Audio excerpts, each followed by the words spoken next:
Oiê! Oiê! Sejam muito bem-vindos a mais um episódio do nosso BíbliaCast! E hoje é dia da gente ir lá para 2 Samuel. Gente, como a gente já vem falando aqui nos vídeos anteriores, estamos falando sobre o reinado de Davi. Então vamos ficar indo em Samuel, Crônicas e Salmos também, tá bom? Então, abre sua Bíblia hoje, vamos ler 2 Samuel 8, 9 e 1 Crônicas 18. E no final a gente vai fazer a nossa análise, tá bom? Então fica com a gente até o final e abre sua Bíblia aí em 2 Samuel 8. Depois disso, Davi derrotou os filisteus e conquistou aquela região e acabou com o poder deles. Ele também destruiu a terra de Moabe. Depois da destruição, Davi colocou os moabitas em diversas fileiras, usando uma corda para isso. Fez com que eles se deitassem no chão, separando 2/3 dos homens de cada fileira para serem mortos. Os homens restantes ficaram para servir a Davi e pagar impostos. Depois, Davi destruiu também as forças do rei Hadadezer, filho de Reobe, rei de Zobá, numa batalha na região do rio Eufrates, onde Hadadezer tentava restabelecer o seu domínio. Davi prendeu 1.700 homens da cavalaria e 20.000 homens da infantaria. Mandou aleijar todos os cavalos dos carros de guerra, menos aqueles que guardou para si, ou seja, cavalos suficientes para 100 carros. Davi destruiu ainda 22.000 sírios que vieram de Damasco para ajudar o rei Hadadezer, rei de Zobá. Davi colocou guardas do seu exército em Damasco. Assim, os sírios de Damasco se tornaram seus servos e pagavam tributo a ele anualmente. E o Senhor ia concedendo vitórias a Davi por onde quer que ele ia. Os escudos de ouro usados pelos oficiais do rei Hadadezer foram levados por Davi para Jerusalém. Também levou grande quantidade de bronze das cidades de Betá e de Berotai, que pertenciam a Hadadezer. Quando Toi, rei de Ramate, ficou sabendo das vitórias de Davi contra o exército de Hadadezer, mandou seu filho Jorão saudar Davi e parabenizá-lo, pois o rei Ramate e Hadadezer eram inimigos. Toi mandou por meio de Jorão presentes de ouro, prata e bronze. O rei Davi dedicou esses presentes de prata, ouro e bronze ao Senhor, bem como o ouro e a prata que ele havia tomado das nações que conquistara, de Edom, de Moabe, dos Moabitas, dos filisteus, de Amaleque e de Hadadezer, filho de Reobe, rei de Zobá. E assim Davi se tornou ainda mais famoso quando voltou da batalha em que matou 18.000 homens edomitas no Vale do Sal. Em Edom, também colocou guardas do seu exército, obrigando toda a nação de Edom a pagar impostos a Israel. O Senhor estava com Davi e fazia dele um homem vitorioso por onde quer que ele ia.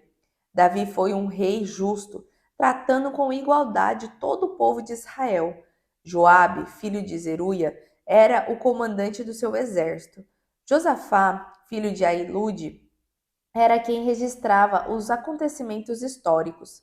Zadok, filho de Aitube, e Aimeleque, filho de Abiatar, eram sacerdotes. Seraias era o secretário particular do rei. Benaia, de Joiada, era o comandante da guarda do rei, que comandava os queretitas e os peletitas, e os filhos de Davi eram seus ministros. Capítulo 9. Um dia Davi começou a indagar sobre a existência de pessoas da família de Saul. Ele havia prometido ao príncipe Jonatas ajudar sua família e queria cumprir sua promessa. Nas suas indagações, ouviu falar de um homem chamado Ziba, que teria sido servo de Saul. Davi mandou trazer esse homem à sua presença e lhe perguntou: Você é Ziba, o servo de Saul? Sim, senhor, eu sou, respondeu o homem. Ainda vive alguém da família de Saul? Perguntou o rei.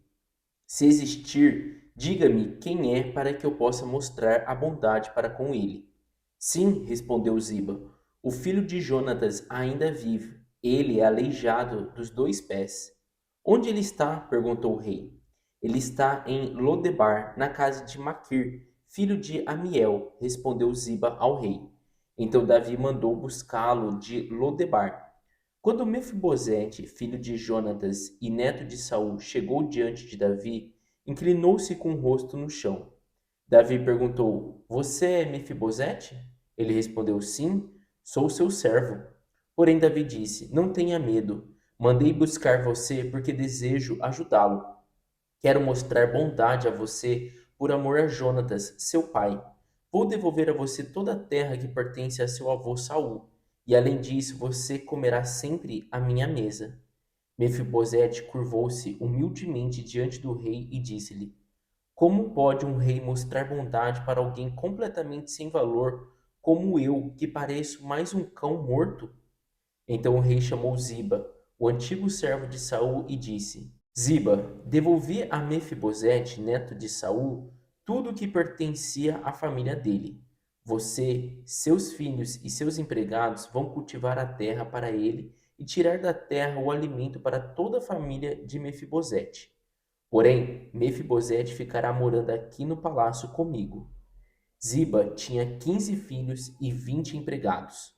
Então Ziba respondeu: O seu servo fará tudo de acordo com as ordens do rei, o meu senhor. Daquele dia em diante, Mefibosete passou a comer à mesa de Davi como se fosse um dos seus filhos. Mefibosete tinha um filho ainda jovem, chamado Mica. Todos os que moravam na casa de Ziba se tornaram servos de Mefibosete. Depois de algum tempo, Mefibosete se mudou para Jerusalém e foi morar no palácio. Ele era aleijado dos 2 pés. 1 Crônicas 18. Depois disso, Davi derrotou os filisteus e tomou deles Gate e as vilas vizinhas.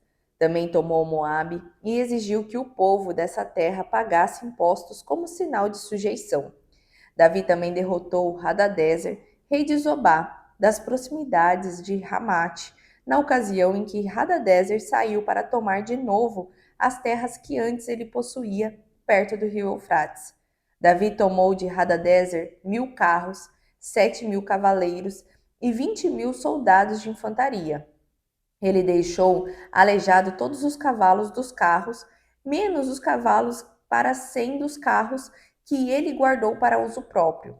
Quando os sírios chegaram de Damasco para ajudar o rei Hadadezer, Davi matou 22.000 soldados deles. Depois, Davi colocou guarnições militares em Damasco, a capital da Síria. Desse modo, também os sírios foram obrigados a pagar impostos todos os anos a Davi, como um sinal de sujeição. E o Senhor dava vitórias a Davi por todos os lugares por onde ia. Davi trouxe para Jerusalém os escudos de ouro dos oficiais do rei Hadadezer e também trouxe uma grande quantidade de bronze das cidades de Tibate e Cum, cidades que pertenciam ao rei Hadadezer. Mais tarde, o rei Salomão derreteu o bronze e usou esse metal para fazer o tanque de bronze, as colunas e os outros objetos de bronze.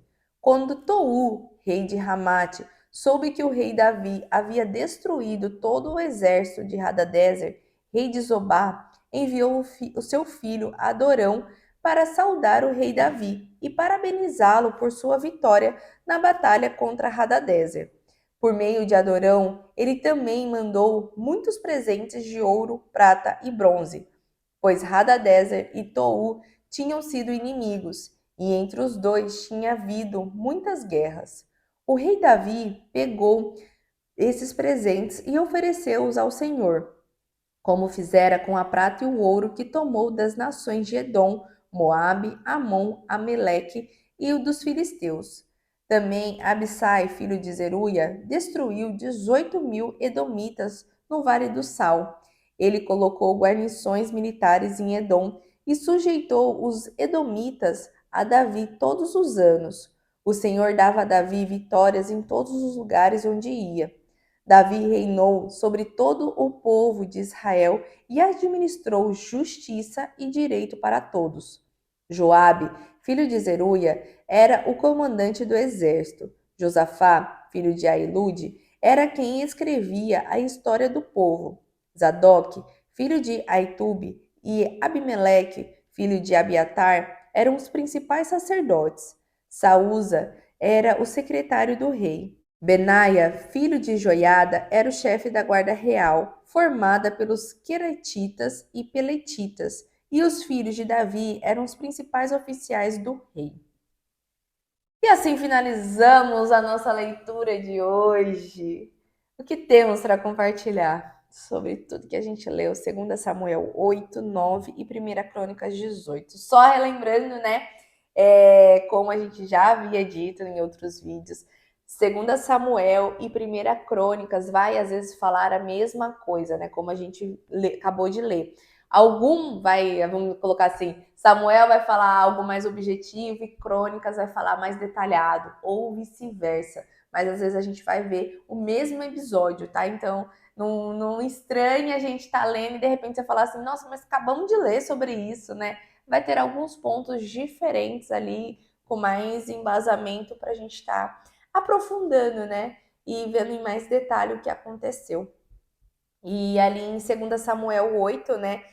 Bem dizer, ele repete em 1 Crônicas 18, falando sobre essas conquistas, essas guerras que Davi enfrentava, né? E como ele consagrava ao Senhor, porque ele sabia que aquela guerra foi ganhada porque o Senhor estava naquela guerra, né? E os presentes que ele ganhou não é assim, tipo, igual aquele rei foi agradecer, né? Porque Davi matou o Hadadezer ali, que ficava sempre guerreando com ele, porque, nossa, foi super bom. Não, Davi sabia que ele havia ganhado não por força própria, mas por conta de Deus. Então, aquele presente que ele ganhou não era para ele, era para o Senhor. Por isso que ele levava para o templo e consagrava aquilo, né? E posteriormente foi Salomão, né, filho de Davi, que a gente vai ler mais para frente, que derreteu aquele bronze e fez um tanque de bronze, né? Então, isso que é bem legal. Então, Davi sempre colocava honra e glória para o Senhor, que as conquistas dele não era dele, era do Senhor, e ele deixava isso muito claro para as outras nações ao redor dele, né? É. E até sobre essas guerras, né? É legal da gente comentar, porque eu também não sabia, mas vendo aqui na própria descrição da Bíblia, da gente entender que essas vitórias eram promessas que Deus já tinha feito antes de Davi, né? Quando lá Deus prometeu até a Abraão sobre da onde até onde seria o povo de Abraão. E daí é legal da gente entender que quem que é, né, esse rei Hadadezer? Esse rei Hadadezer era um povoado que ficava acima ali, para cima de Israel, né? E quando Davi conquista esse povoado, ele liga Israel até o rio Eufrates, que era o norte. E quando Deus já tinha prometido, depois lá em Números também com Moisés, ele falou: Israel vai até o norte, o extremo norte, até o rio Eufrates. Então é legal da gente entender isso, que está se cumprindo essas vitórias de Davi, elas são abençoadas por Deus e se cumpria promessas que ele já tinha feito há anos atrás, né? Então, outra coisa legal da gente entender que os moabitas eram os descendentes de Ló, que era lá o primo de Abraão, quando ele saiu junto com Abraão, né? Os edomitas, né? Que falam também que tanto Moabe como os edomitas pagavam impostos para Davi. Os edomitas eram os descendentes de Esaú, que era o irmão lá de Sim. Jacó. Então, tipo assim, é legal da gente entender essas coisas, né? Quem que são esses povoados, né? E que Davi sempre vinha ali conquistando com a bênção de Deus. Porque muitas vezes, né, você olha assim para a Bíblia e fala assim, nossa, mas todo mundo não saiu lá do Éden e depois não teve a chuva lá e depois não veio todo mundo de Noé. Como que aparecem esses outros povos, né? O que a gente tem que entender é que o povo proliferava muito naquela época e não ficava todo mundo juntinho, né? Cada um ia indo para um canto e, consequentemente, se criava outro povoado, tá? Então não é, nossa, essas pessoas apareceram do além ali, estão ali. Não, né? É igual esse mesmo de Ló, quando o Jason falou, ele foi a única pessoa que sobrou quando teve a destruição de Sodoma e Gomorra, né? O anjo lá foi e deixou Ló embora. E quando a mulher dele olhou para trás, morreu.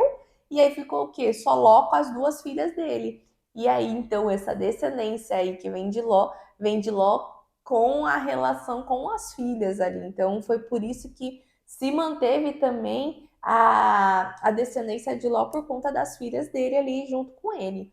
E isso tem embasamento bíblico, né? A gente já leu sobre essa passagem, né? A gente teve todo o enredo contando essa história aí. Por que que as filhas tiveram relações Exato, com o exato. pai e tudo mais. E isso, gente, Antigo Testamento, tá? Vai ter muita água ainda para rolar, a gente ainda tá em 2 Samuel, ainda tá no reinado de Davi, vai ter exílio, vai ter tudo. Então, por isso que é muito importante você já se inscrever no nosso canal, ativar seu sininho para você ir acompanhando, né, todo esse desenrolar da história, que aconteceu antigamente para chegar até hoje, né? Como que eram as condutas, né? Então, isso que é o legal, porque a gente está aprendendo direto da Bíblia, direto da fonte, não é outra pessoa contando uma história e você falando assim, mentira, né? Como que um pai vai ter relação sexual com o filho e isso é embasamento bíblico, né? Mas por quê? Porque teve um contexto. Então, por isso que é muito importante você estar aí acompanhando com a gente sobre essas leituras bíblicas, tá? E em 2 Samuel 9, né, a gente leu aí sobre o Mefibosete, É né, que verdade. é bem bacana, porque o que me chama a atenção dessa leitura é que Davi, ele já estava numa posição muito boa, né? Davi já era rei, ele já tinha o palácio dele, ele já estava ganhando as guerras, então ele já tinha poder, ele Já já tinha um renome, né? Já era já era conhecido. conhecido e na leitura que a gente fez a gente percebe que Davi estava incomodado, que ele lembrou lá, né, da promessa que ele tinha feito para Jonatas, né, e que ele cuidaria, porque teve aquela parte lá que Davi mesmo sabia que ele seria rei futuramente, né, e daí ele fala para Jonatas, não se preocupa, se eu for rei eu vou cuidar da sua família, não vou tipo esquecer da sua família, né? E eu acho muito bacana que ele cumpre com isso, mesmo, né, já ter perdido, já Saul já tinha morrido, Jonatas já tinha morrido, mas até eu vejo assim muito pela relação que ele tinha com Jonatas, né? A gente leu já passagens bíblicas que fala disso, que os dois eram muito próximos, né? E daí ele se pergunta, né? Ele vai e pergunta: tem algum parente, né, do rei Saul ainda que está vivo? E tem, né, até O filho por de Jonatas. tem um filho de Jonatas ali e ele manda chamar. E daí você vê que o filho, o Mefibosete, vai todo ali, né, meio assim, meu Meu Deus, Deus. né, e agora? E ele fala, né, não tenha medo, tipo assim, eu vim para cumprir uma promessa que eu tinha feito, né, e eu vou devolver todas as terras, eu vou cuidar de você, então eu acho, isso me chamou muita atenção, porque independente do cenário que hoje Davi se apresentava, ele lembrou de uma promessa que ele tinha feito e ele honrou, né, a família. Exatamente. E entra muito naquela história, né, de que ninguém estava vendo. Vamos dizer, a família real ali de Saul, o próprio Jonatas, não estava vendo, já estavam mortos, né? Então, Davi, se for assim a olho normal, não precisava, deixa lá, né? Ninguém estava lembrando mais de Mefibosete, então para quê? Mas não, ele fez uma promessa, ele foi lá, ele cumpriu. Então, isso é muito importante, né? A gente sempre relembrar que o que mais a gente tem de valor ali é a nossa palavra, né? Se nem isso você dá valor, de que adianta, né? Então, é preciso, caso você fez alguma promessa, independente se em algum momento você esqueceu, mas vá lá e cumpra, sabe? Então, isso é muito bacana, isso agrada a Deus. Deus não pede para que a gente faça promessas e nem nada, né? Mas se fizer, cumpra elas. E acho que é isso, né, que a gente tem para compartilhar É hoje. isso. E eu quero já deixar relembrado para você que a gente tá aí dando um presente para você que é do BíbliaCast. O link que tá aqui abaixo, ele é uma assinatura, ele é um pagamento mensal, mas para você que é do BíbliaCast vai ser gratuito durante 30 dias. Que eu tenho certeza que esse é um canal onde vai te fortalecer em fé, vai te dar mais embasamentos também, vai te ensinar sobre confiar, né? Ter esse coração como o de Davi, que mesmo em meio à aflição, você saber entregar para Deus e ter tranquilidade. Então, não perde tempo, entra aí, faça sua inscrição, coloca teu cartão sem medo, sem peso na consciência, porque não vai ser cobrado durante esses 30 dias, tá bom? E já se inscreve aí novamente no nosso canal, curte esse vídeo para a gente compartilhar para mais pessoas e amanhã a gente volta com continuação de todo esse desenrolar bíblico, tá bom? Um beijo e até amanhã. Tchau! Tchau! Oiê! Parabéns! Você concluiu mais um episódio do nosso BíbliaCast. Aqui do lado eu já deixei o quê? O nosso canal para você estar se inscrevendo e aqui abaixo o sininho para você já deixar ativado e ser notificado sempre quando a gente lançar o próximo episódio. E o próximo episódio já tá aqui também para você estar assistindo e crescendo cada vez mais espiritualmente, viu? Então vai lá, já clica aqui e já assista o próximo episódio. Nos vemos! Tchau!